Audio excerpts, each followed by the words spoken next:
Right, daardie recording begin. Jy kan laat waai, Johan. Moet ek maar begin. Okay, stop maar as dit nie na wense is nie.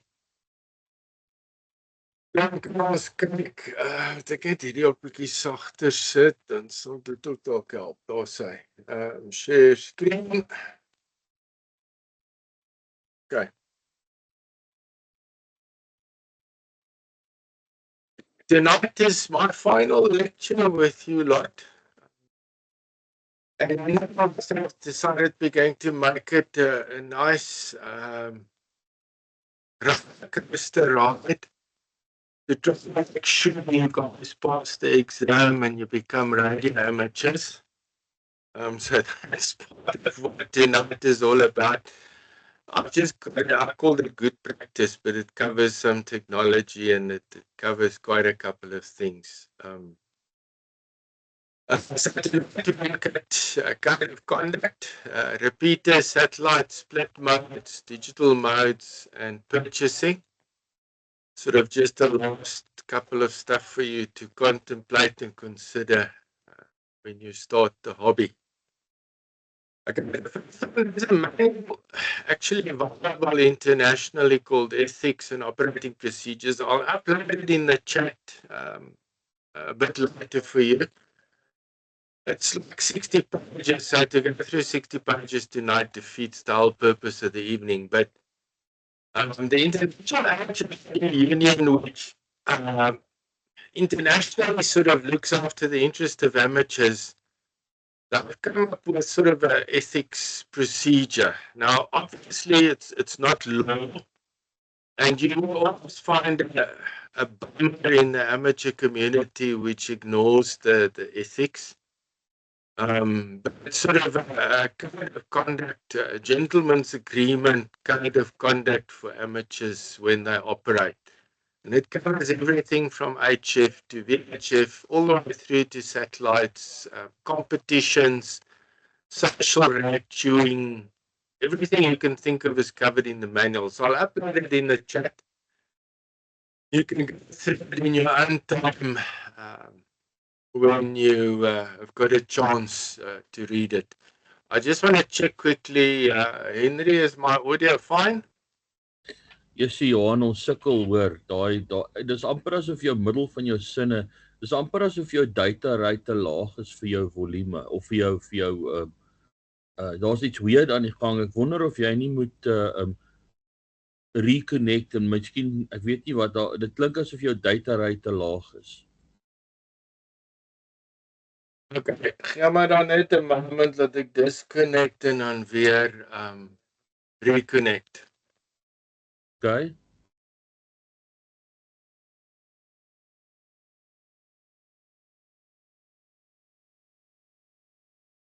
Ek hoor ook half homself weer so 'n bietjie terug in die agterkant, so klein echo. Ja, en ek en jy praat reg. Daar's niks fout met my audio of jou audio. Ek dink dit kort 'n headset. Ek dink dit kort 'n headset. Persoonlike opinie, kort 'n headset. Kom ons kyk nou as hy terug is. Ek wou nie te vinnig iets gesê het nie. Ja, maar dis baie moeilik. Hy het nie mooi deurgekom nie. Hy gaan dalk 'n headset nodig hê, is my opinie, maar kom ons kyk.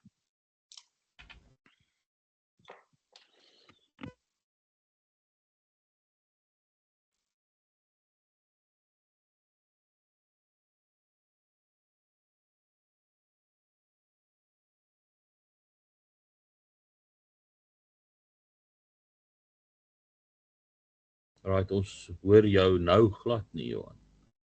Ek weet nie okay, of dit... ek het net oorgegaan op die headset. Maak dit enigstens okay, nou is dit 100% reg. 100 keer beter. Net wat ek gedink het. Ek is nou op die headset, so hopelik kan julle my nou behoorlik hoor, want ek kan nie dink dat 200 meg fiber so kan sukkel nie. Nee, en ons het jou al gehoor, so 'n bietjie as 'n klein echo wat jou speakers in jou mic inbleed. Weer so 'n bietjie. Maar dis nou reg. Dis nou 100%. Ja. Okay, BG. Right, laat waai. Sorry, gents. Apologies. Okay, so we're going to cover these topics tonight. Sort of a roller coaster evening for us.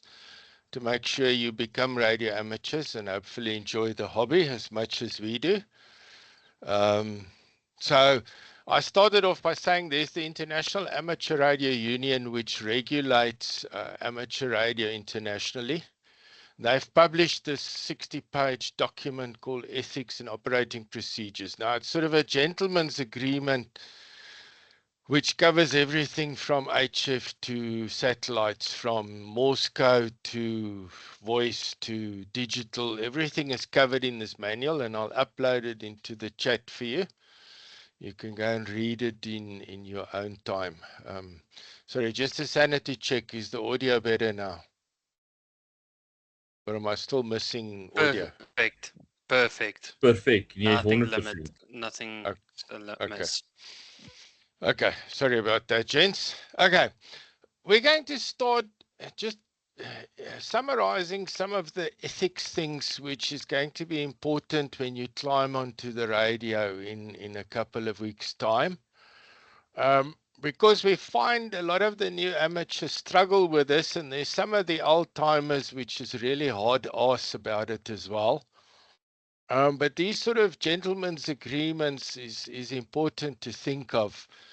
First thing when you switch on your radio is listen before speaking or operating. Sometimes somebody's just waiting for something or someone, and then you climb in the middle of a conversation without listening what was happening. So before you start rag chewing, just listen on what is going on the repeater, what's going on the frequency. And then the important one, amateur frequencies belongs to all. You find it, especially on HF, especially during competitions, you get these, I don't want to use swear words, we've got Marty and we're recording, but you get these amateurs that thinks the frequency where they're busy operating competition on is their personal allocated frequency, and everybody else has got to stay clear of it. The same with repeaters. You find some clubs are very,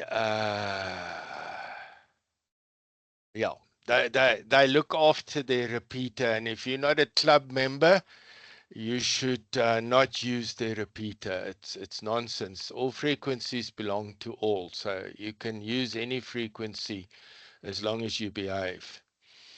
Another important one when you have conversations, HF as well as VHF, UHF, leave gaps between overs. So in other words, if I've been listening to Henry and it's time for me to start talking, Henry passes over to me, leave a gap.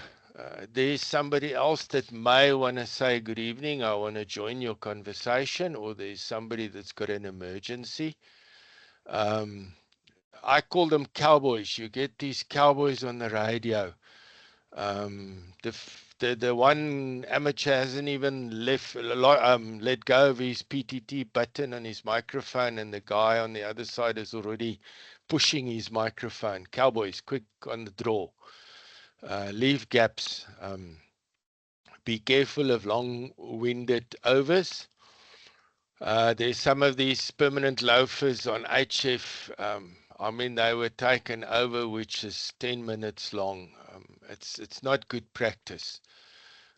Discuss a topic and pass it over to the next guy. You can always touch on a new topic the next time it's your chance to speak. Use the phonetic alphabet. There's a reason why you are told to use the phonetic alphabet. For example, my call sign is not Zebra, Seattle 6, James, Phoenix, whatever. My call sign is Zulu Sierra 6, Juliet Papa Lima. There's a phonetic alphabet for a reason. What you will find over time is you sometimes work countries which people are not, English is not their mother tongue. So they really battle to have a proper discussion with you because they don't understand English well. They don't speak English well, but they are trying.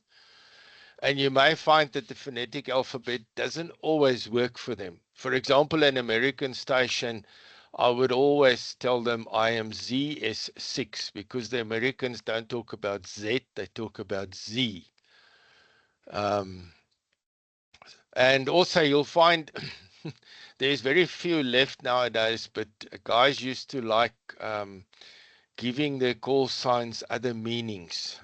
We had a guy on the repeater for a long time. He was ZS6 baie lang tone, Bravo Lima Tango, but he never used to use the phonetic alphabet. He was baie lang tone. We had Albert, which was always Young Ale, ZS6 Juliet uniform. So you do find it's fun sometimes if the guys put another meaning to their call sign. But technically we use the phonetic alphabet. Respect other amateurs, nets and bulletins. You will quickly learn, for example, Pretoria starts from about 8 o'clock on a Sunday all the way through to about 11:15. There's bulletins on the go. So don't try and do a rag chew with your buddy in Gamtoos Valley in between the bulletins. Respect the clubs that are trying to do bulletins or nets. It's the pensioners brigade is normally 8 o'clock in the mornings, the permanent loafers. They have their rag chew from about 8 to 9 in the mornings. It used to be only permanent loafers. There's a lot of guys that have joined them over time. But if these old men want to have their chat in the mornings, let them be. Let them have their chat. Don't ka-chunk. It's the most annoying, frustrating thing when you're busy listening to a quiet channel and you've got these guys that like pushing their PTT button all the time without talking. In amateur language, we call that karchunking. It's really bad practice. If you want to test your SWR, go to a frequency which is not occupied, or it's not a repeater frequency, and you can PTT and check your SWR. You do not have to do it on a repeater. If you want to check if the repeater is working, then announce yourself. ZS6 JPL for a signal test, or ZS6 JPL just testing an antenna. But don't cut chunk. Use normal language. It's becoming more and more critical. The regulations stipulate clearly what language you're allowed to use and not use. There has been guys that have lost their licenses due to incorrect language, either politically, sexually, or swear words used in their language. If you want to have a private conversation with a buddy of yours, consider using a simplex frequency or use one of the digital talk groups, which is not in general use. And you can have your private conversation. And if somebody wants to join you, let them join you. But don't hog a repeater while you and your buddy are having a real private conversation about something that is of no interest to anybody else except the two of you. Okay, that's good practice. Any questions up to now? Nothing new. Okay, sounds like my audio is still fine. Now we're going to start with some technology stuff, because you're likely to spend at least the first year, perhaps longer, of your amateur career. You're going to spend it on repeaters, which is most probably will be the most time that you spend ever talking will be on repeaters. Now, for those that are not aware of it, a repeater is a device that receives a signal and it simultaneously transmits it or retransmits it, typically on another frequency. So why we do that? Why don't we just talk to each other without the use of a repeater? We may be far apart, so my hand radio and your hand radio will not be able to talk to each other directly. So now I make use of something which they call a repeater, and it helps us in extending the range of our communication. So you could be on the other side of Pretoria and I'm on this side, and because we're using a repeater, we can have a proper conversation with each other clearly without any issues. So it retransmits basically what it receives, and it retransmits it most of the times on another frequency. So if we look technically at the repeater, what it looks like, I've got an antenna. The antenna is connected to what we call a duplexer. The duplex is just a fancy name for a very specific, very sharp-edged filter. So the one half of the duplexer will automatically stop my transmit frequency from going to the receiver, but it would allow the receive signal, which is coming from my portable, it will allow that to go to the receiver. It then goes to a controller, off to a transmitter, and on the transmit side of the duplexer, it prevents the receive frequency from going on the transmitter side, but it allows the transmitter frequency to go through. So this is why a repeater can transmit simultaneously and receive and transmit simultaneously. It is because it's got a duplexer, and the duplexer does all the hard work to keep the receive and the transmit frequencies apart. So what do these things look like? This is a picture of a repeater. This specific one is about over 30,000 Rand already. It's not cheap. Repeaters are quite pricey. So inside this box is a transmitter, a receiver, the controller, which we had in the picture, and it's got a power supply that supplies the power for the repeater. If it was a UHF repeater, the duplexer is likely to be inside the box. If it's a VHF repeater, the duplexer is outside the box. So what does duplexers look like? But before we get to them, let's see how well you remember your theory for the exam. What is the wavelength of 145 megahertz signal? Or 145 megahertz RF signal, yeah. What's the wavelength? 2 meters. 2 meters.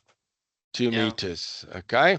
And 430 megahertz? 70 centimeters. 70 centimeters, 70 okay. centimeter. Okay, why am I asking you that? A duplexer is a quarter wave resonant circuit. So this one that you see on this side, the golden one, is a VHF duplexer.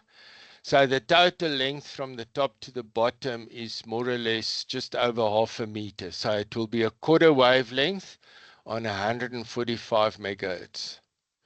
And these little plungers you see here is what I use to adjust the filters to stop the transmitter from going to the receiver and the receive frequency from going to the transmitter. So quite big, quite expensive. A set like this could set you back at least 25,000 Rand. On the other side, the black one is approximately 17 centimeters in length. Okay. Where does that come from? It's a quarter wavelength of 430 megahertz. And what you don't see is on the back here is the adjustments where you adjust the filters to block the frequency going from the one way and the other way. So this is what duplexes look like. VHF is the golden one, UHF is the black one. That's why I said to Henry as well, now that you want to put a repeater up, go UHF, because these ones you can pick up new for about 4,000 Rand. Second hand, you can pick it up for less than 1,000 Rand. Why does compared to this thing have 3 connectors, low, and high? Okay. If we look at a repeater, let's say we look at the UHF repeater of the club. It transmits on 439.025 megahertz. In other words, you would be receiving the repeater, which is transmitting on 439.025 megahertz. You will be transmitting to the repeater on 430, what's it, 65, can't remember now. 431.425 megahertz. Okay, so your transmission to the repeater is on 431 megahertz. The repeater's transmission is on 439 megahertz. So the high side will be going to the transmitter and the low side will be going to the receiver. Okay. Does that make sense, Peter? Yes. Okay. These units are passive units, correct? Sorry? It's only passive units, the Yes. duplexer, correct? Yes. Yes. Yeah. I remember that you get it in the 11 gigahertz with WISPs and everything. We also had duplexers. It was actually served a bit of a different purpose, but I get it. Yeah. It's But close to they the are same. high, they are very high Q filters, bandpass filters. If you go back to your filter theory, bandpass filters, it's exactly what a duplexer is, but it is an incredibly sharp edge. So very narrow band and very sharp edged filter. And because why they achieve that is because you've got a quarter wave resonant cavity on this side. So there's 1, 2, 3, 4, 5, 6 cavities on this duplexer. This duplexer, the golden one, has only got 4 cavities. Typically for amateur radio use, we would use a 6-cavity filter or a 6-cavity duplexer on VHF as well. Okay, so that's what the duplexers are all about. Okay. The modern age, oh, it's so wonderful. Except don't tell colleagues it is Ernst, it is 6 EFG that he hates digital radio with a passion. The modern world is repeaters are all linked to the internet. Well, not all repeaters, but a lot of amateur repeaters are linked to the internet. So it allows you, for example, we can have a repeater in Pretoria. And this repeater can be in London, it could be in New York, it could be anywhere.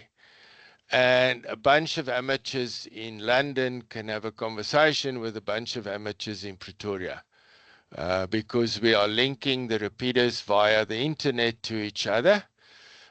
There's analog linking systems in place. For example, the Pretoria club repeater has got All-Star and Echolink, which are both analog-based linking protocols. All-Star is based on voice-over IP telephone technology. So if any of you are involved in voice-over IP telephones, it's the same protocol they use for All-Star. Echolink is a sort of a butchered amateur system, but it works fairly well. It's very popular. But yeah, you can link the repeaters via analog means, or if you've got digital repeaters. We've got digital repeaters in Pretoria as well, which we use digital radios on, not analog radios. Those digital radio repeaters are also linked via the internet to each other. Okay, so that's repeaters. I don't know if there's any questions on repeaters. Did I make it clear? Also works probably well for clusters for cover the entire Pretoria that you can't do with one repeater, but you can do the entire Pretoria with one or multiple repeaters and group them basically into a cluster. Johan, net een ding wat ek sien wat so nou en dan kop uitsteek en dis ouens wat CQ roep op repeaters. Yeah, it's covered in that ethics manual. You don't sit on a repeater and call seekie, seekie, seekie, seekie, die kat het die vis gevang. It doesn't belong on a repeater. When you're doing HF and you are looking for a contact, yes, you call CQ, but you don't go CQ until the sun comes up. It's well defined in the ethics manual when you use CQ and when you don't. Even when you do satellites, the guys don't like it if you CQ the whole time on the satellite. There's places to do it, and repeaters is one of the places you do not CQ. If you're looking for somebody to talk to on a repeater, press your mic and you ask, can anybody give me a signal test or good morning? I love in the mornings 5, 6 when I'm in the shack, I love calling on the repeater and saying, Goeiemôre Pretoria. And I regularly get guys coming back to me and they start chatting to me. So it's informal, it's not formal. But I don't switch my radio on 5 or 6 in the morning and go Seki. Does that answer your question, Henry? Ja, dis 100% Johan. Nee, ek hoor net party ouens sit in sekie roep en al wat jy doen is jy roep jou roepsein en jy sê jy luister of jou radio is on and listening en dit is al wat jy sê. As daar dan iemand is wat met jou wil gesels, sal hulle met jou gesels. Ja. So dis maar net een ding wat ek sien dit word nie gedek in die klas A manual nie, maar wel in die klas B manual. En ek dink is belangrik dat ons dit net noem. Laat jy nie CQ roep op 'n repeater nie. Ja. I mean when you can go in the repeater you can say dis ZSS ABC kan iemand vir my net 'n synrapport gee. Hoe klink ek? Maak ek die herhaler. Dis nie nodig om te CQ nie. Oor die ander ding, as iemand vir jou sê hoor jy jou syne swak of ons kan jou nie hoor nie, dan gaan dit jou nie help om harder te praat. Hou op praat, gaan kyk wat die probleem is of as jy in 'n beter posisie is, probeer weer. En die ander ding is dat die repeater sit 25 watt uit. Jou handradio sit net 5 watt uit. So die kans is dat jy die repeater baie beter kan hoor as wat hy jou kan hoor. So dit beteken nie as jy duidelik hoor dat die repeater jou noodwendig duidelik hoor nie. So as 'n ou vir jou sê jou syne is swak, ek kan nie met jou praat nie, stop en gaan doen iets aan jou syn. Moenie aanhou praat nie want dan maak jy almal mal.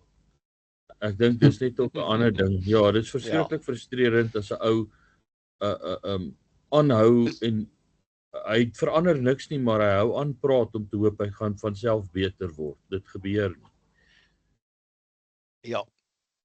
As jy in the old days the saying was always if you put a repeater up if you run 25 watts output power on the repeater, if you can hear the repeater, you should be able to talk to it with 25 watts on a mobile radio. But now with the evolving of portable radios, it's becoming more difficult sometimes for the repeater to hear you. You can hear it clearly, but the repeater can't hear you because your wattage is so much lower than what the repeater is. Okay. The other fun part of our hobby, you'll see I'm not touching on HF much this evening. I mean, you've all done the evaluation with Henry and Marty and Pierre. So you're quite aware of what's happening on HF, but I'm doing some of the stuff which is also fun that's not HF. You get 3 types of satellites, low Earth orbiting satellites, medium Earth orbiting satellites, and geostationary orbit satellites. Low Earth orbiting, our Mr. Musk, his system is a low Earth orbiting satellite system, his internet service. But there's also quite a lot of amateur satellites which is low Earth orbiting. It's much easier to get a payload because remember now amateurs don't have money. So for the amateur community to put a satellite in orbit, they need to collect, beg, borrow or steal money and they need to bum a ride on somebody's rocket to get their satellite into space. It's not like a telecoms company or a US military which can just fork out $2 million and get their satellite into orbit. So the amateurs are always bumming rides on rockets, putting commercial satellites in space. And because the majority of the commercial satellites is in lower Earth orbits, it's easy to bum a ride for the amateur satellite. So there's quite a lot of them on low Earth orbit. Medium Earth orbit, we don't have amateur satellites. This is typically your weather satellites, spy satellites. There's a lot of satellites in medium Earth orbit. Geostationary is your DSTV satellites, the satellites which are sitting in a predetermined spot. So what happens is on a low Earth orbiting satellite, it is orbiting the Earth much faster than what the Earth is rotating. So I can't remember the figures out my head, but let's say the Earth rotates at 10 RPM. The low Earth orbit satellite would rotate at 50 RPM.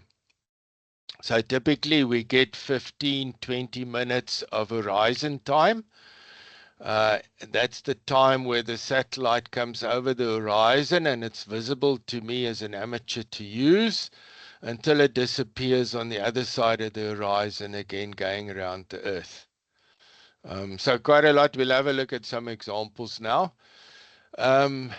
Amateurs generally never had geostationary satellites, but the guys in the Middle East, which have got the big port, they allowed the amateurs to put an amateur service on top of one of the big telecommunication satellites that are sitting in geo orbit.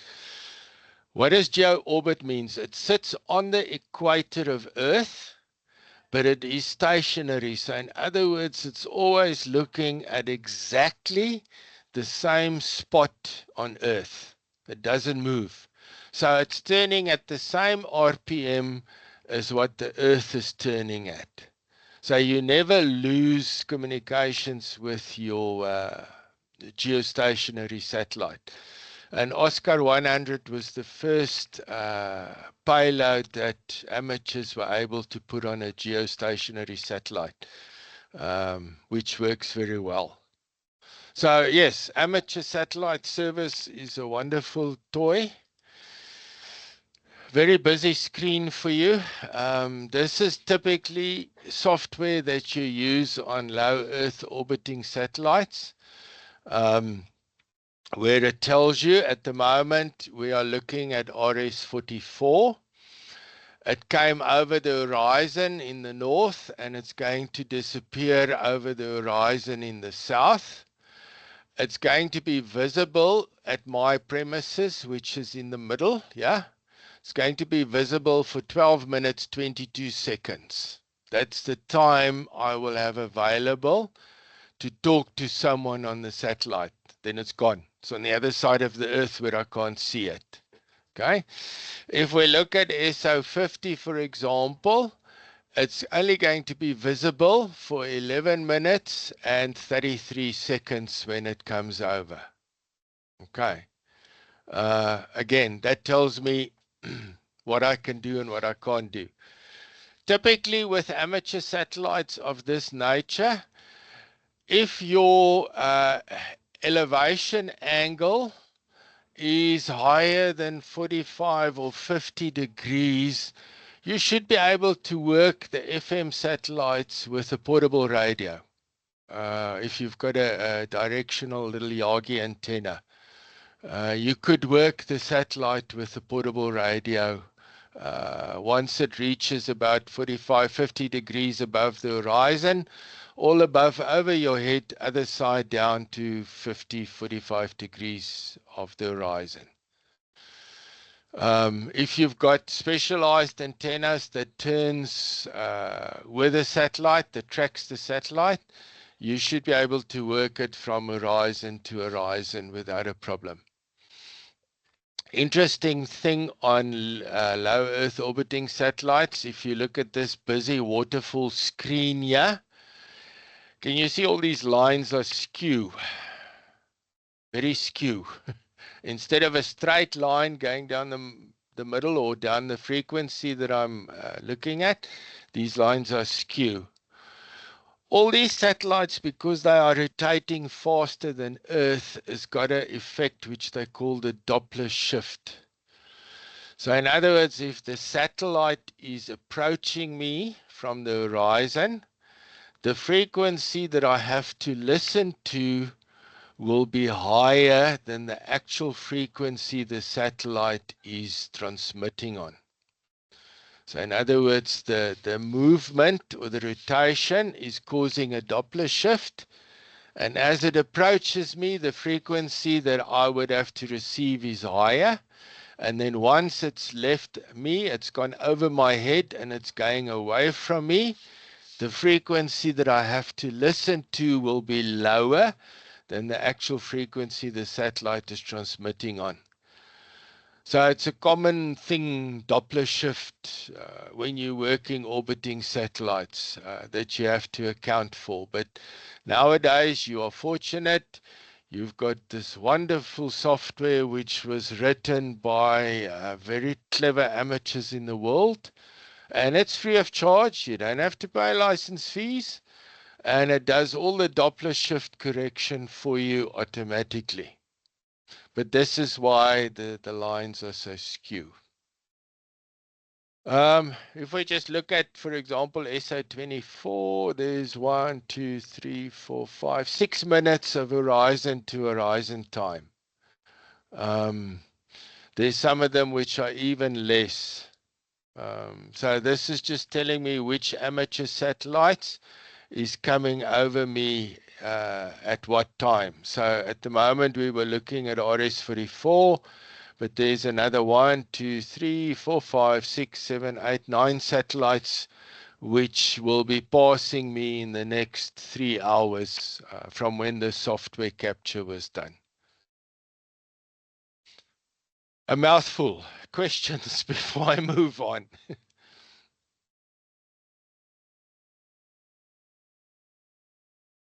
Sounds good. Okay. It's good fun to play with. Really, guys, the hobby is fun. Now we look at geostationary. Remember I said all geostationary satellites are sitting on the equator. So Oscar 100 sits exactly in that little spot on the equator, and it rotates at the same speed as Earth. So in other words, it's always looking at that exact place on Africa. This, what you see, is what they call the footprint of the satellite. So if your amateur radio station is within this footprint, you can have a conversation with any other amateur in the same footprint area. And what do you use for it? A standard DSTV dish with just some modified bits and pieces on the front to feed the antenna. But nice fun to play with. If you look at why it's become so popular and why the amateurs have grabbed this method with all hands, this gives you an idea of everything that you can do on that one single satellite. You can do Morse code. If you are a Morse code fanatic, you can do Morse code on the satellite. You can do your digital modes such as FT2, FT4, FT8, JT65. There's how many of these digital modes which we discussed in lectures which you can do. There's some other digital modes like slow scan television. What else is there I can think of quickly? WaveFax. There's some other digital modes which you can play with. And there's always amateurs in the world playing on these frequencies. Believe me, it's never quiet. Never. Not even in the middle of a bloody night. Then you've got SSB, quite a big section for SSB operation. And then you've got some special purpose area on the satellite. What happens a lot in the special purposes area is there's a lot of international amateur organizations which has their weekly nets, worldwide nets on these frequencies. And there's sometimes guys giving lectures on some technical subjects that you can sit and listen to in this yellow part of the satellite. If you do the wrong mode in the wrong frequency, there will quickly be somebody, especially a German, that climbs on top of you and tell you to move. But this is just the voice side of things. This is the digital amateur television side, which we spoke about in one of the lectures. So I can actually transmit real video across the satellite for somebody else. What has become very popular, not on 1 mega symbol, but on 333 mega symbols, there's quite a lot of amateurs that are sitting, chatting to each other, rag chewing with each other. But instead of just having audio, they've also got video. Sometimes it's more than one guy that's sitting, chatting to each other on digital amateur TV. So you're combining the audio and the video. A mega symbol sounds very low compared to things like high definition television, but I tell you the quality is incredibly good on 1 mega symbol DATV. It uses the same protocols as your DSTV, OpenView. All these satellite services in the world are using DVB-S or S2, so it's what the amateurs are also using. So incredibly popular, good fun. I sometimes spent the whole Sunday afternoon on Oscar 100 instead of sleeping. Because it's become so popular, we should have early next year a second geostationary satellite, which will be placed there just above South America on the equator. And the estimates of what the footprint will look like is these circles that you see here. Obviously, it still doesn't exist it's not in orbit yet. So once it's in orbit, we'll know what the real footprint of the satellite will be. But the second amateur geostationary satellite is heading to space early in the new year. Okay, that's satellites. Any questions? Yes. Definitely looking like fun place to go and experiment with.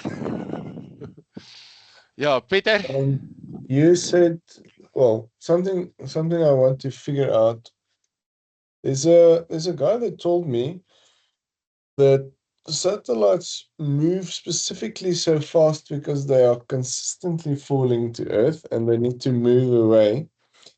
I thought it was a bunch of hogwash. And if I look at what you say, the geosatellites are stationary completely. Yes. It means they don't move even at all. No.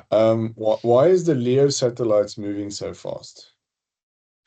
Okay, they have to, they also call it the slingshot effect.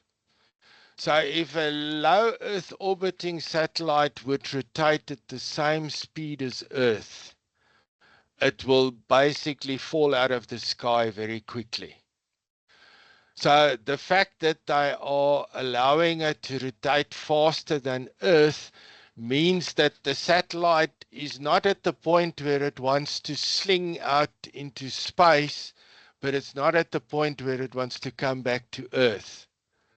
So by changing the speed that the satellite, the low Earth satellite is turning, they reach a point where it's sort of stationary, the same distance away from Earth.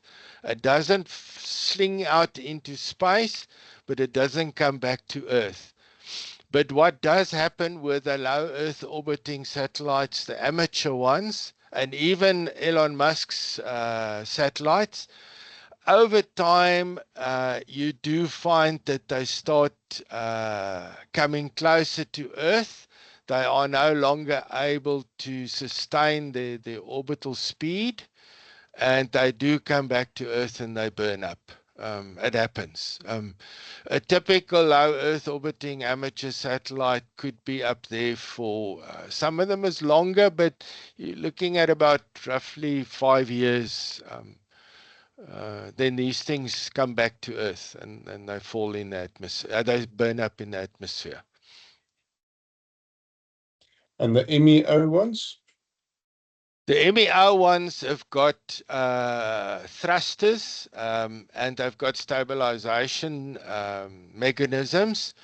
So what they do is they constantly Adjust. correct or adjust their orbit so that they stay in the orbit where they're supposed to be.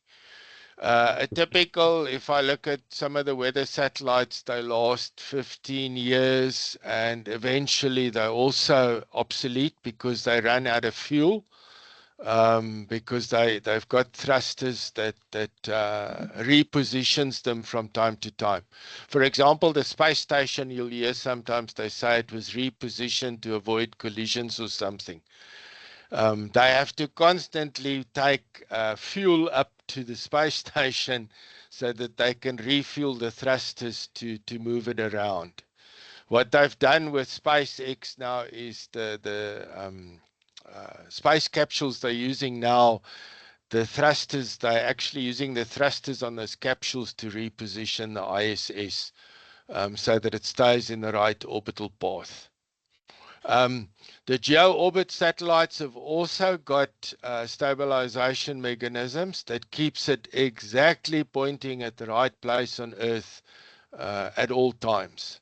But they do have a limited life, so they won't last for 100 years, but at least they're staying exactly pinpointed in the same space. Okay, and then I guess each of these LEO orbiting satellites have got specific flight paths. Yes, and there must be some form of coordination happening, otherwise it will be mayhem. Yeah. Let me just do this quickly. While you're asking the question, let me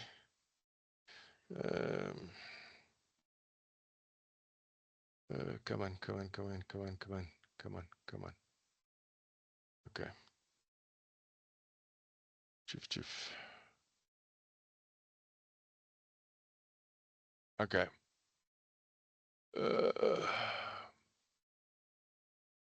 Okay, this is my Sky Roof now. See, it already tells me there's a new version available. These amateurs that write the software are incredible guys. So what they do is there's a thing which they call Keplerian elements, which is call it the flight path data of the satellite. And because these things are continuously changing, these Keplerian elements or the flight path data coordinates are updated regularly. So every time you do your software, it's set to automatically do it, but otherwise you just tell it, go and get the latest updates on all the satellite paths for me. And off it goes to the internet, and it gets all the data of the satellites that's active. Okay, so at the moment you can see there's no satellite near me. The next satellite will only be visible just before 8 o'clock this evening, and it'll be AO123. And there it goes. And there it goes. Yep, there it goes. So at the moment it's just come over the horizon. See, elevation is 0.9 degrees, so it means it's 1 degree above the horizon, 1.1 degrees. It's sitting 41 degrees from me, so on the eastern side of my house. It's sitting, let me just click on AO123, sorry.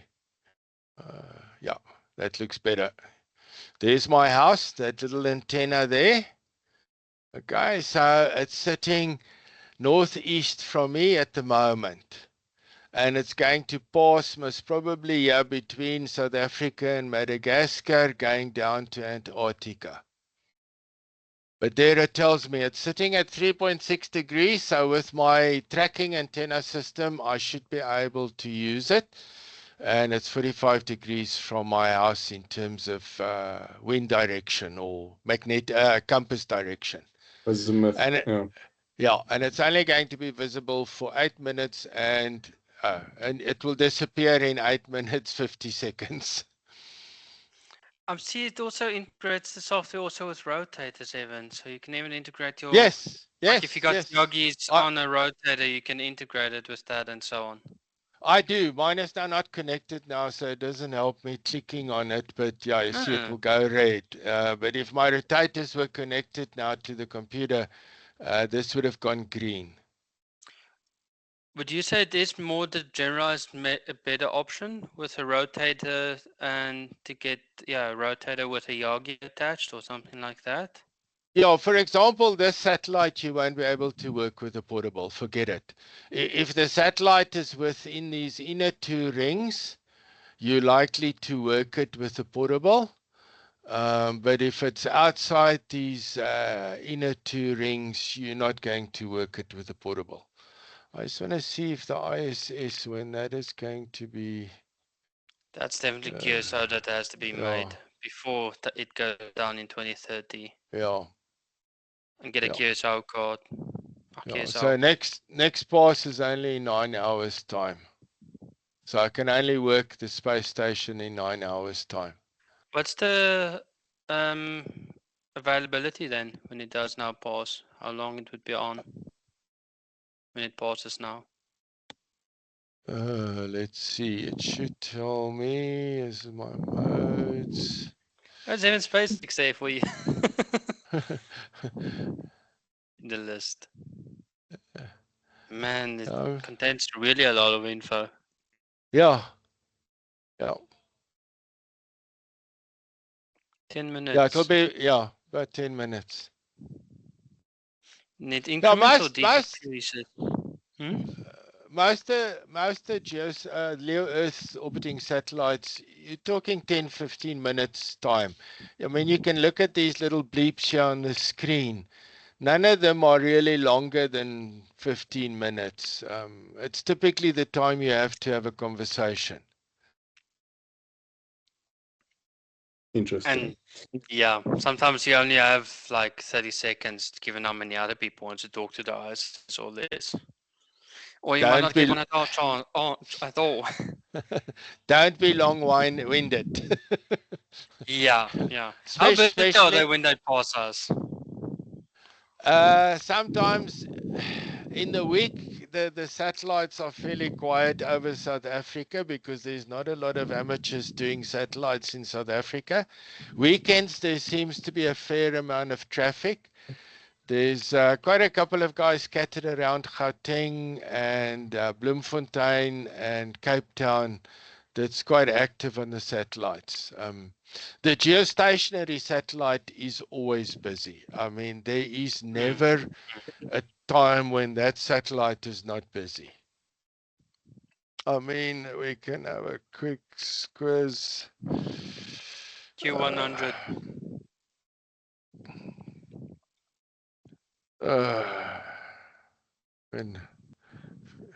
If you've got the time, I can show you quickly.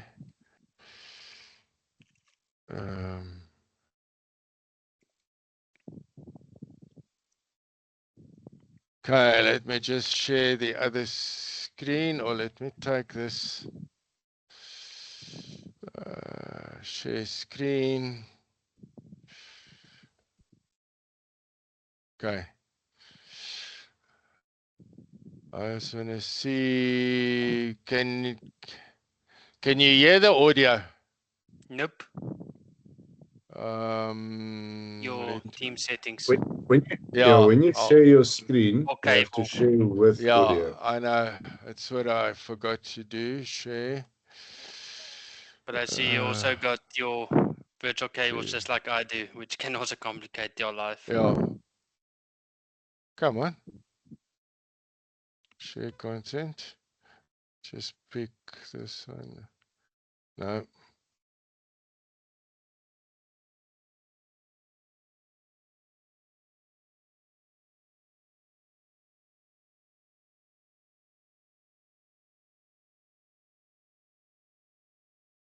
Virtual cables are yeah, it doesn't want to share the audio for some bloody stupid reason. I did remember of getting a web SDR as well for Q100, which I did think I did manage. No, it's refusing to allow me to share. Ek sien nou myne sê as jy audio wil share dan moet jy die tab share en nie die screen nie.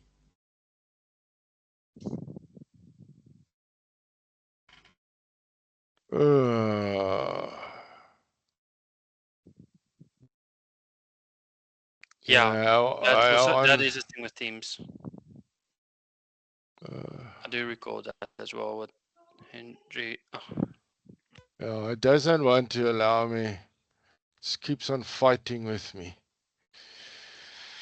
Okay, but just to give you an indication, as you can see, there's some Morse code stations on Oscar 100. There's some guys on digital. Some more guys. Here's SSB 1, 2, 3, 4.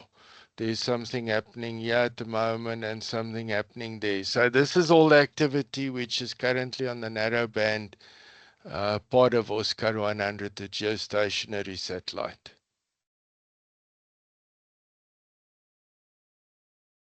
So yeah, everything is PC driven.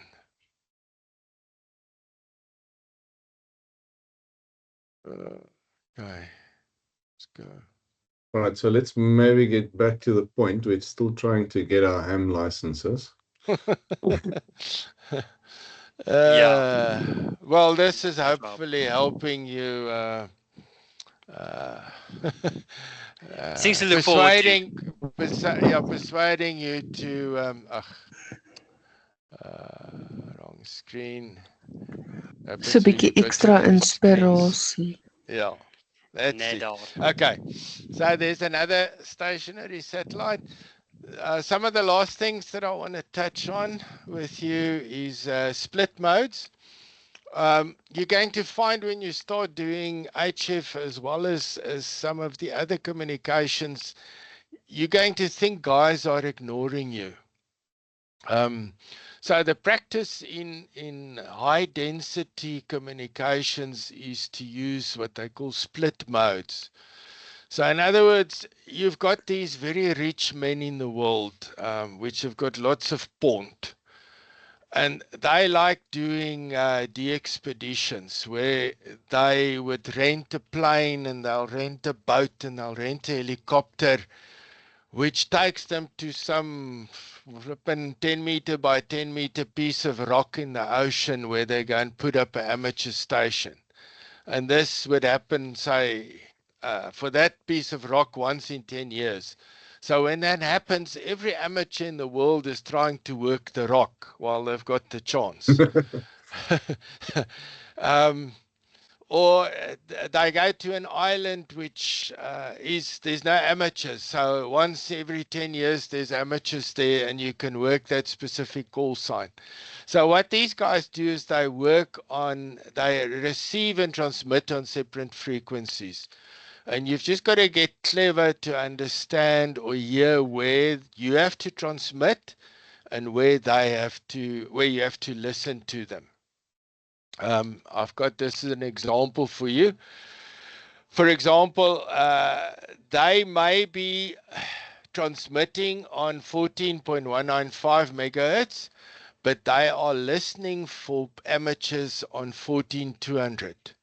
So if you want to work this guy, it doesn't help calling him on 195. He's not going to answer you, and you're going to get upset, and you're going to think that the guys are idiots on the rock. Meantime, they are actually listening for traffic on 200. So you have to transmit on 200 so they can hear you, and you have to listen to them on 195 to hear when they respond to you. So it's a normal thing. It happens in competitions as well. It prevents pile-ups, and they may change this continuously. They may go to 200 until they discover there's 100 guys calling all of a sudden, and they decide, okay, let's go to 210 and start listening on 210. So you've got to get clever, and it happens with experience as you get used to it. But split modes is very common on HF. Even on some of the satellites, split modes is being used a lot. The other place where split modes is also important is on your digital modes that you use. For example, I want to communicate with this guy that's sitting here on the frequency. I haven't worked him. I miss him from my logbook. I would really like to work this piece of rock or whatever it is that is active.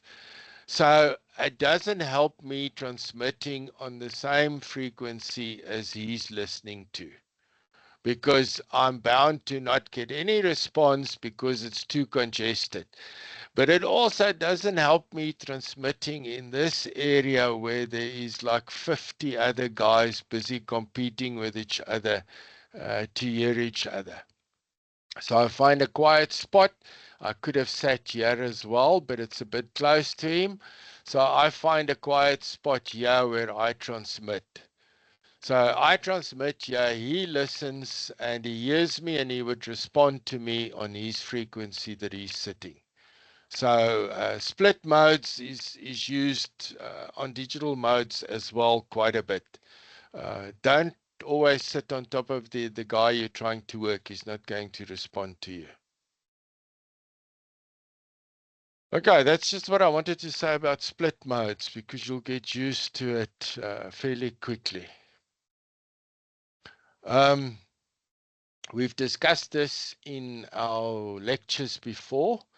Echolink and All-Star are two analog internet-based linking protocols for linking people together via the internet. D-Star, DMR, NXDN, P25 are digital radio protocols used to talk to each other in terms of digital modulation. Echolink, you need to register your call sign on the Echolink server, which I've got the URL there for you. And you're going to have to upload a copy of your amateur license before they will validate you. It's just to make sure that we don't have palookas joining the Echolink network.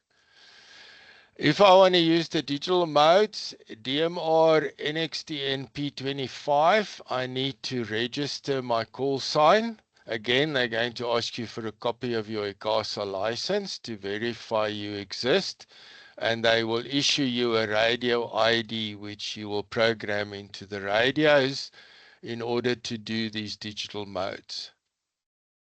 So for all these registrations, you need your ICASA license first.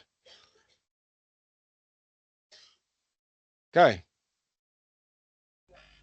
Johan, ek wil net iets sê wat hulle in die e-mail pertinent gesê het wat ek van die SARL af ontvang het. En ek weet in die verlede het ons gesê dat as die student sy uitslag kry, dan mag hy op die radio praat. Nou die SARL het pertinent gevra dat ons vir die studente sê dat dit nie noodwendig so gaan wees nie.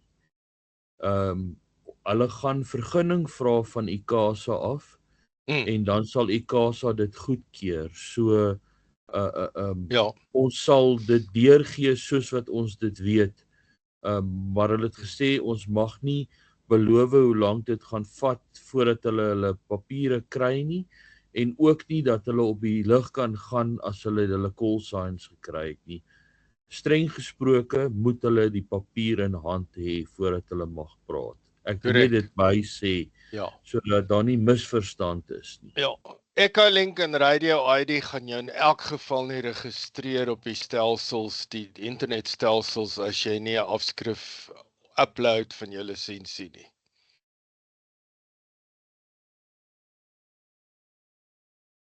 Okay. Because as 'n bietjie vinnig. Okay. Oh, that's yep. Just some tips from years of watching and listening and looking. When we start looking for amateur equipment, either new or used, remember, every walk of life have got sharks and scallops. And unfortunately, the amateur community is not exempt from it. There's scammers, there's sharks, there's scallops. A guy tells you he's got this radio which was used once and never again. And if you finally get the radio from him, you can see it's been through the army in Russia, and it's been back through the army in South Africa, but it's a brand new radio. It's only used it once. So be careful. There's sharks and scallops out there when you start looking at purchasing stuff. There's also guys that like overcharging.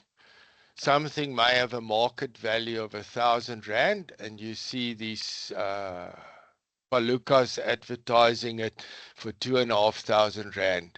And especially the new amateurs fall for it because they are so keen to get equipment. They are so keen to get on the air.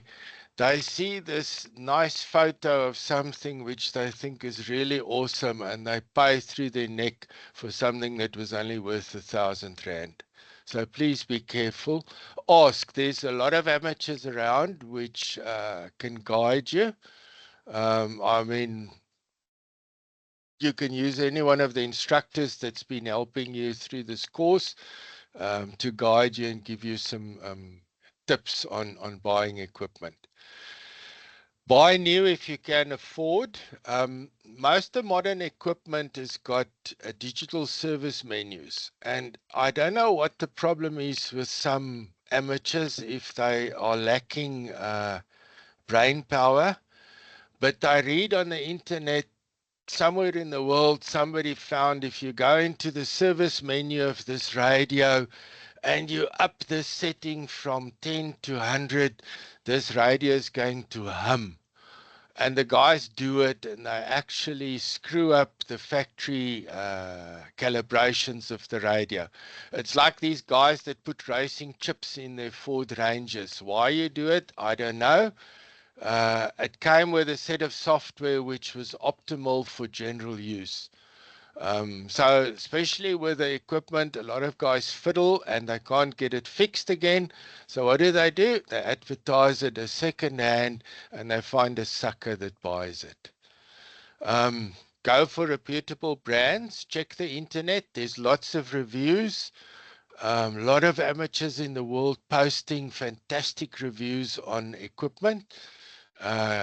Look, see what is available. Don't just buy the first shiny, nice looking thing that you see. There is a lot of, I won't swear, there is a lot of junk coming onto the market as well from less known brands. Your first radio you'll buy is likely to be a dual band portable, or that would be my recommendation, because it's the most versatile to get going in amateur radio. You can do portable, you can do repeaters, you can even use it mobile with an external antenna if need to. There's just so much you can do with a dual band portable, and if possible, make it a digital portable so that you can do analog and digital modes, but it depends on your affordability. Next thing you'll most probably buy is an external antenna for the house and for your car. Then you'll buy a mobile radio and a power supply. Mobile radios is a nice thing. There's a lot of good amateur radios, but there's also a lot of second-hand commercial mobile radios out there in the field. And for 600, 700, 800 rand, you can actually pick up a good working commercial mobile radio, which can be used on amateur frequencies. HF is going to be your most expensive purchase, which you will most probably invest money in. So think wisely. And then the other thing I think you've seen from my presentation already, amateur radio nowadays is computer driven. You know, your logbook is on the computer, your SDR radios is on the computer. Everything you want to do tends to move towards having a computer and some screens in your shack. So look at having a good computer and screens for your hobby. Amateur radio is a journey, so you're not going to have every bell and whistle from day one. It's going to take time and investment to get where you want to be, but it's a journey. Okay, that's it. That was my lecture for the evening, Henry. We hope the minion doesn't press a detonator there to make the smoke escape.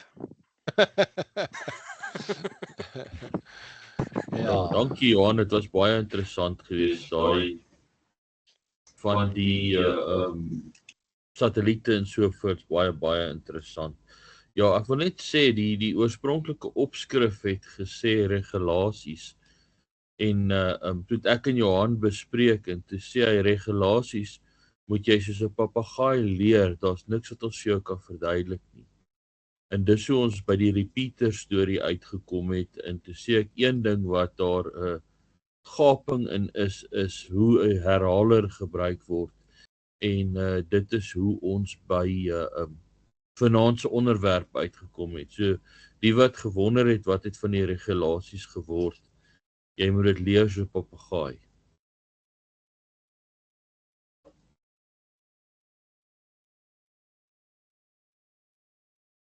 En nou is almal doodstil. Baie van jou toetsies doen. Wel, ja, weet jy wat, nou het ook gesê as jy daai toetse doen, dan is daar 'n baie goeie kans vir jou om te slaag. As jy die mock exams uit jou kop uit ken. So as jy 100% vir al 3 daai mock exams kan kry, dan het jy 'n baie goeie kans om jou eksamen te slaag. Ander ding is, jy moet jou ID saambring Saterdag. Jy moet betyds wees daarso. Ons moet 9 uur daar by mekaar kom. Dis van kardinale belang dat ons so naby aan op tyd moet begin as wat dit menslik moontlik is. Jy moet die register teken. As jy die register nie teken nie en jy skryf die eksamen, dan tel jou eksamen nie. As jy sonder jou ID daar aankom, kan jy nie eksamen skryf nie. Wat is die eksamen om te begin? Die eksamen moet 10 uur begin. Okay. Maar jy moet voor die tyd daar wees, want daar is 'n bietjie admin wat gedoen moet word en so voort. So ek dink ons moet reël 9 uur om 10 uur te begin skryf, want jy sal verbaas wees hoe vinnig gaan daai uur verby. Ons gaan natuurlik voor die tyd 'n koppie koffie en 'n broodjie daar eet. En ja, maar dit is baie belangrik die nuwe president van die SARL gaan môre na ons eksamenlokaal toe. So maar net so vir terloops.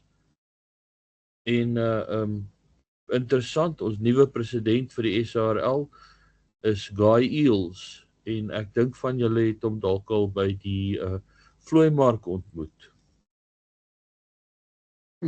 Interessant. Ja, so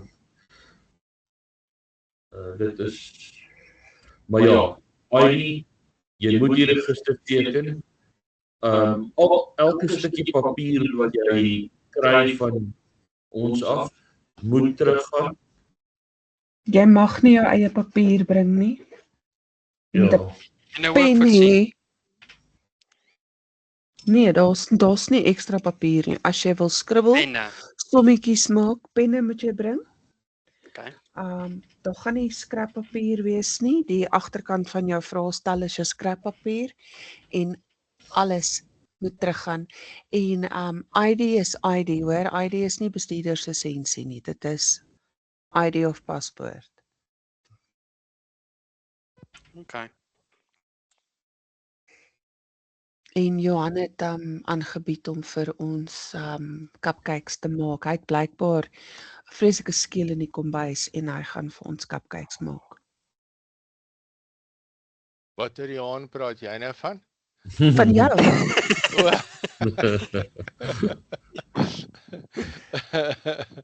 Okay, nou is ek by. Ek het so stil geraak, ek het net gedink ek nooi jou terug op 'n spesiale manier. Nee, ek het gou probeer om my dokumente paste in die chat, maar hy weier Henry, hy sê ek het nie regte nie, maar ek het die link gepost in die chat. Ek het hom.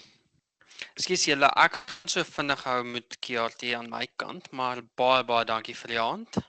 Okay, dan sien ek donderdag vir review, né? Ja, selfde hierso. Julle moet lekker slaap. Dankie Pieter, dankie Ryan, dankie Ryan. Bye. Okay, so ons is net klaar. Dis hy. Jy mag nou weer is. Jy is nou op verlof. Ek het nog 1 sessie oor, dan is ek ook op verlof. Jy's donderdag aan sien ek, ja, Henry. Okay. Ja, ek kan net nie verstaan hoekom my audio nie wou lekker werk nie. Ek dink die ding het 'n auto-mute vir feedback, soos die kakiets doen dit ook. Okay. So dan sodra jy praat en hy echo, dan mute hy homself of vat hy jou weg en dis wat gebeur het. So toe jou headphone opsit, is dit reg. Ja, want dis my headphone wat ek gebruik vir my digitale kommunikasie ook. SSB alles, ek gebruik hierdie headset vir. Ja, nee, hierdie is, maar jy was nou 100% gewees, toe die headset begin gebruik, is dit 100%. Nee, ek dink dit was net... Ja, want ek kan nie verstaan nie, want ek het so vinnig gou 'n internet speed test gedoen en ek hardloop 200, net so oor die 200 megasekonde, op en af. Ja, dis vinnig, nee, dis vinnig genoeg. So ek bedoel, is meer as genoeg bandwydte gewees. Ek kan nie verstaan hoekom die ding wou vashak nie. Ja, dit was strange geweest. Dit het geklink soos 'n bandwydte probleem. Maar dis natuurlik omdat die mic gemute het die hele tyd. Elke keer as jy begin praat en dan hou jy op praat, dan kry jy die laaste 2 woorde. Okay. Ja, want ek doen nou weer 'n speed test. 210, 212 meg per sekonde. Ja, 211 meg per sekonde. So as ons dis my download, want ek het dit nou spesifiek gedoen. Ja, en daar hardloop ek 198 meg is download. So as ons bandwydte stadig is, dan weet ons Johan het alles gevat. Wel, dit het ek nou spesifiek gedoen, want die All-Star en die Echolink moet na die huis toe skuif as ek op pensioen gaan die einde van die jaar. Ek sien ja, want jy gaan mos nou daar weggaan by die WNR en by die huis bly. Ek verloor al daai regte wat ek het, so dis hoekom ek ordentlike internet gesoek het. Okay, maar dan met ander woorde, jy finansier dit nou uit jou sak uit. Wel ja, wat jy het afval die bandwydte nodig, so. Ja, maar ek bedoel, weet ja, ons sal met ons volgende jaarvergadering sal ons 'n begroting moet opstel vir hierdie tipe goeders. Weet, ja, want ek sê eerder dat ons dit in bloody herhalers probeer inkry. Wel, ja, dit ook, maar weet byvoorbeeld by die vorige vergadering vra hulle wat dink julle wat is 'n prys? Weet, daar's geen wiskundige formule wat hulle gebruik om die ledegelde te bepaal nie. Hulle vra nie, wat dink julle wat moet ons betaal vir? Dit werk mos nie so nie. Jy moet 'n begroting doen en dan van die begroting afval jou ledegeld uit. Wel, dis presies wat moet gebeur, ja. Want anderste, dis hoekom maar nie geld is vir niks nie. Ja. Weet, as jy wil geld soek, dan moet ons eers kennis gee om ons belegging los te maak.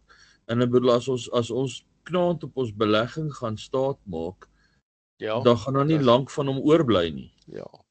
Ja, ons het lede nodig. Dis hoekom ek vir Martie gesê het, ons moet vir elke ou wat die herhaler gebruik, sommer standaard 'n brosjure stuur, sluit aan by die klub. Nee, verseker. Ek dink ons moet daai punt afdwing. En natuurlik ouens wat nie hulle goederes betaal nie. Ja. Moet ons ook vasvat en sê, luister, jy's of deel van die klub of jy is nie. Ja. En weet, maar ons het dan nou, ons gaan 'n hele paar, ons het nou, ek weet nie of ek vir jou gesê, ek weet ek het vir Pierre gesê, ons het ons gratis online klasse nou verander na gratis vir klublede. En die jaar gratis, wat 'n ou gratis klublid is sommer nonsens. Dis so min geld, dat die waarde wat ons as trainers byvoeg vir die ou om sy eksamen te kan slaag, regverdig daai geld. So as hy 'n klublid is, dan is die training gratis vir hom.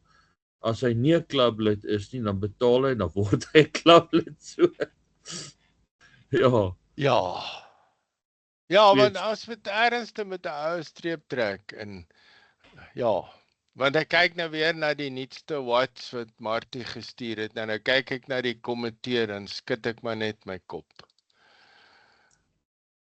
Ja, ons moet ek bedoel daai ou wat herhalers doen, ek weet nie wanneer laas het ek iets gesien wat hy doen op herhalers nie. Wat 'n ou is dit nou? Daai Dis meneer Meiburg. Ja. Nee, ek het die ander dag het ek gesit en gesels en hy het erken, hy weet eintlik niks van herhalers af nie, maar daar was niemand anderste nie. So dis hoekom sy naam daarop het, maar hy erken self, hy weet niks van die goed af nie. Ja, maar hy doen ook niks nie, maar toe maar. Ja, maar miskien is dit beter so dat 'n ou wat nie weet nie niks doen nie. Maar okay. Dis reg. Was die lesing ten minste reg, Henry? Is dit wat jy 'n gedagte gehad het? Wel ja, absoluut 100% daai repeater gedeelte. Ek dink nie daar's een ou wat nou gaan dink sy Bafeng radio praat vereniging toe. Ja. Weet so want ek het gesien van die ouens wat hier so van die vorige eksamen. Ek het lekker gelag.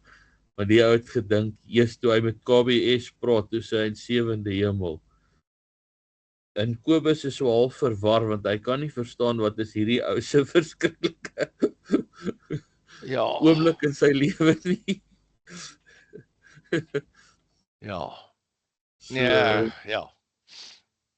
Die groot plan is na die ouens eksamen geskryf het en geslaag het, om hulle nie net te abandoneer en dis dit nie, maar om so 'n bietjie 'n paadjie saam met hulle te stap en so effens 'n mentor vir hulle te kry en nie 'n klomp idiots op die lug te sit nie.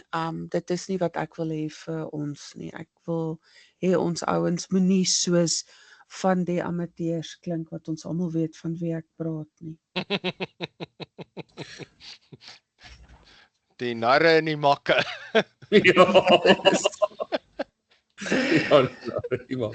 Ja. Nee, ons wil kwaliteit ouens uit. Weet. Kwaliteit amateurs op die lug sit. Yes. So dit is, maar ek dink ons kry dit reg. Ek dink ons is 'n baie hoë standaard gehandhaaf en meer as wat ons bedoel het kan ons nie. As die ou nou nie deurkom nie, dan is hy skuld. Ja, nee, ek stem saam. Dis nou in sy hande. So hy moet nou net gaan leer en deurkom. Johan, voor jy wegraak, jy weet natuurlik jy is welkom Saterdag, maar jy is onder geen, jy word nie gedwing nie. Ja, nee, ek sal kyk, ek is net, ja, jy sal nou nie weet nie, want nee, ek glo nie jy werk nie, maar Henry sal weet, jy's, ou se Saterdag raak al hoe kleiner en korter, want dis al wat jy het om jou privaat werk te doen. Johan, ek werk ook hoor. Okay. Ja, voldag. Dis okay, ek werk saam met Henry, ons werk saam in die besigheid. Okay. Ja, ons is een van daai mal samestellings wat saam werk, saam hobby, saam alles. Ek het nog nooit gehoor dat jy werk toe gaan nie, dis hoekom ek gedag het jy werk nie. My werk hou nooit op nie, dis hoekom ek nie gaan nie. Ek het nog nooit geloop nie. Okay. Ja, dis eintlik nee, ek sal kyk. Weet, waar ander ouens werk toe ry, meeste van die tyd is ons so van 6:30 af in die kantoor, en ja, dis nou 8:30, so ons is nog steeds in die kantoor.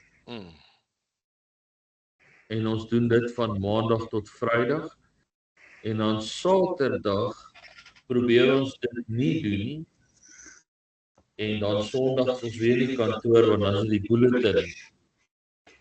Ja.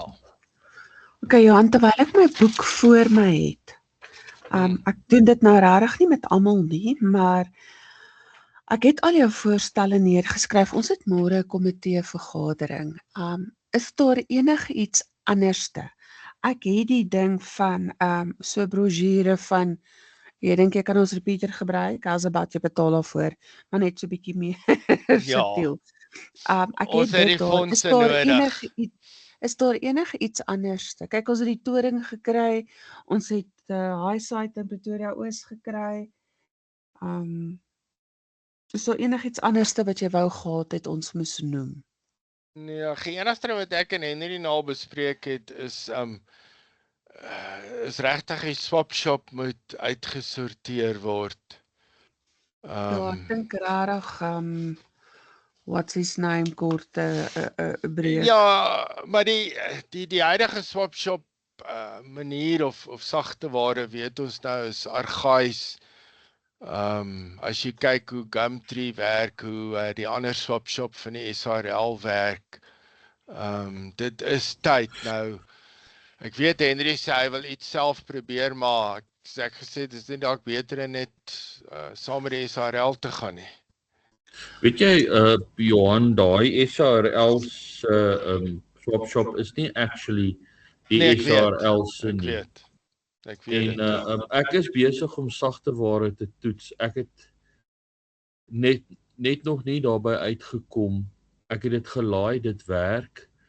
Daar's 'n paar van die back office goeders wat ek nog nie meer happy is nie, want ek wil nie hê ouens moet net kan opteken sonder dat ons hulle kan goedkeur nie. Weet, en die ding het 'n opsie van of ek moet jou registreer of jy kan outomaties opteken en jouself goedkeur. Maar het nie 'n opsie van jy teken jouself op, maar ek moet jou goedkeur. Ja. So ek het nou nog nie dit uitgefigure nie, maar die fotos gedeelte, die oplaai van produkte en goeders is absoluut wonderlik. Ek het fotos net soos wat hy van my foon afkom, hy resize hom, hy laai hom op.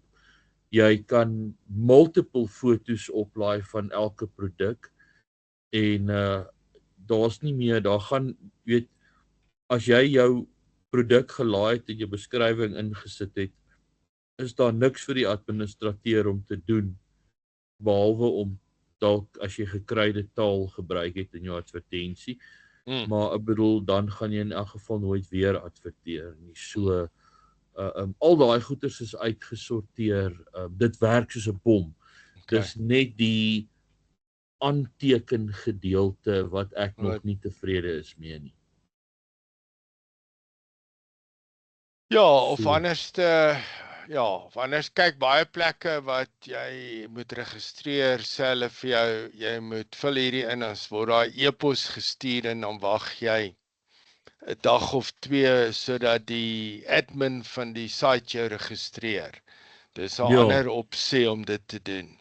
As ek wil adverteer, dan moet ek vul ek 'n paar velde in en hy stuur 'n e-mail na sê maar jou toe of wat ook al en hy moet na 'n dag of 2 word hy geregistreer.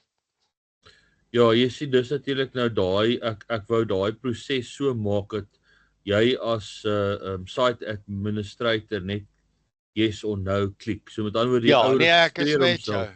Ja. En dis die gedeelte wat ek nou probeer uitsorteer. Okay. Ek het op 'n stadium het ek die sagte ware wat OLX opgeloop het ek gehaat en hulle het 'n open source free version gehad. Okay. En die vader weet ek kan nie onthou wat daai pakket se naam was nie. En maar ek weet OLX bestaan nog internasionaal. So ek sal net kyk want ek het dis hoe ek op hulle naam, ek het eendag in die source code gaan rondkrap van hulle site. Toe kry ek hulle sagte ware se naam, toe gaan kyk ek wat dit kos. Dis en ek okay, nice, hulle het 'n free version. Okay. Maar ja, ek werk daaraan. Nee, ek het nou nog net nie. Ek wil nie blindelings goed laai nie. Jy moet brood op die tafel ook sit. Ja, tussenin. En eenmal 'n week 'n stytjie of iets ook op die tafel sit. Yes, ek het nou regtig, ons eet nou hoender want ek probeer gewig verloor. En dit werk, maar ek het lanklaas, ek het die naweek het ek styk geëet, maar behalwe vir dit was dit seker 3 maande laas van daar onttrekkingssimptome. Yes, ek jou sê, ek het daai styk geëet die naweek en daar spoegspat oor. Nee, is reg. Ek hoop julle het 'n goeie suksesvolle vergadering. Ja. Baie dankie en ek wil net nog een ding noem. Ek kyk daarna, ek wik hom weer na 'n rukkie. Of ons nie op 'n stadium kan begin met 1 aand 'n maand 'n tegniese sessie wat jy dan met op die herhaler doen, maar jy kombineer dit met Teams soos Santon maak. Ja, dit sal lekker wees. Yes, Martie. Indien jy Saterdag besluit om deur te kom na die eksamen toe en deur daai storie te gaan na die tyd, gaan ons saam met Vernon op na wat genoem word die high site, wat die plek is wat hulle kyk waar die repeater, as jy sou belangstel. Andersins stuur ons vir jou inligting en video's en foto's en al daai goed, maar jy is baie welkom om te join. Okay. Ja, ek sal kyk hoe loop dit. Ek moet een van die goed wat ek nou vir 2 maande uitstel, ek moet gordyne gaan bestel by Metro of ernstig vir my hok. My blinds is kapot, klaar, moeg.